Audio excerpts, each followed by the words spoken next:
Here is the man who discovered Christian Atsu, Abdul-Hayye of Cheetah FC. He's been on Joy FM many times. We'll hear him now. Mr. Yate. As you watched the body as it left the plane and was placed in that middle ground. Very sad, very devastating. Knowing Christian, Allah Almighty knows the best, but I think Christian doesn't deserve this. But it is what it is. Looking at Christian going through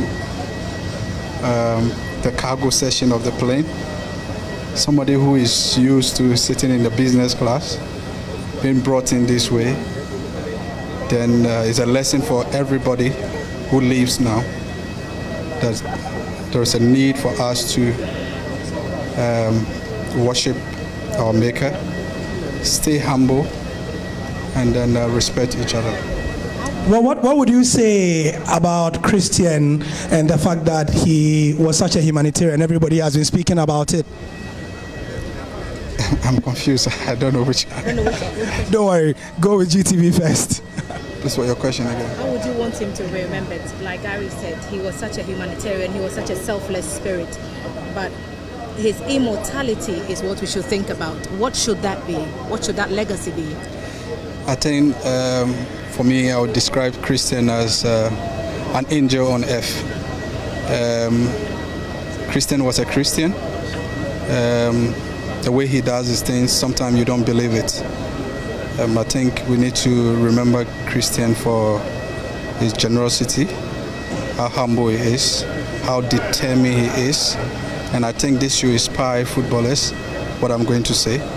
I remember on the first day that he had to take the first flight to FC Porto. I was at this airport to see him off.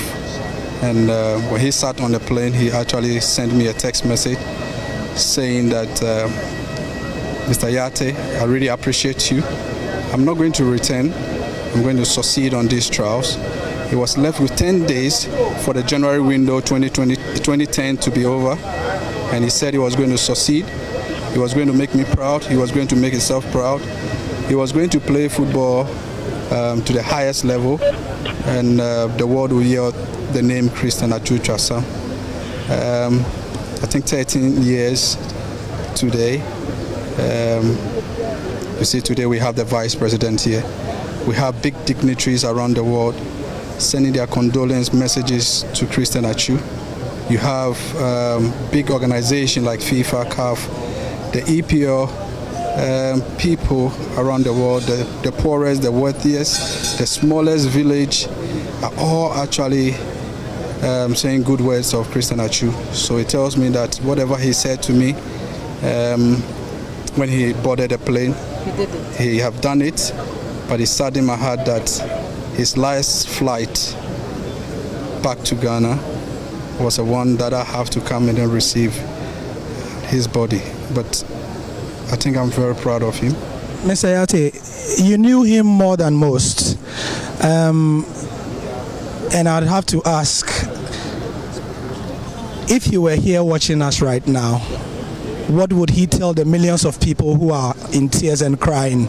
What would he say? He will tell them not to cry. Christians don't like seeing people unhappy. He wants to see everybody happy. He believes he's from a poor background and always want to see people happy. So he will say, don't cry.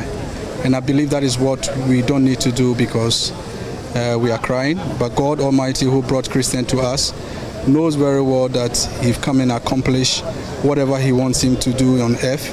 And then God needs him more than we. And I believe Christian is happy wherever he is currently. And I pray that Allah Almighty have mercy on his beautiful soul. The last thing I'll ask you will make you smile a bit, I'm sure. This guy was called the Ghana Messi. It was a big burden, but he carried it so well. And yet, now that he has gone, what people remember him for is for his humanity. As somebody who knew him again more than most, how does that make you feel, that somebody so talented on the field did so much of it? Oh, very happy. Two things from what you just said. One, the name Atsu on the back of the jersey. I actually told him to choose the name Atsu at the back of the jersey instead of Trasam. We made fun out of it to say the name Trasam is not going to sound very well in the ears of the commentators.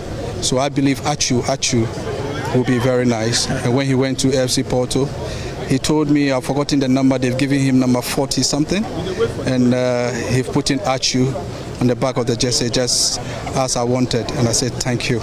Again, he loves Messi so much. And I remember when he went to Porto and he was coming back, Porto gave him a DVD of Messi, Ronaldinho, and one other player that I've forgotten.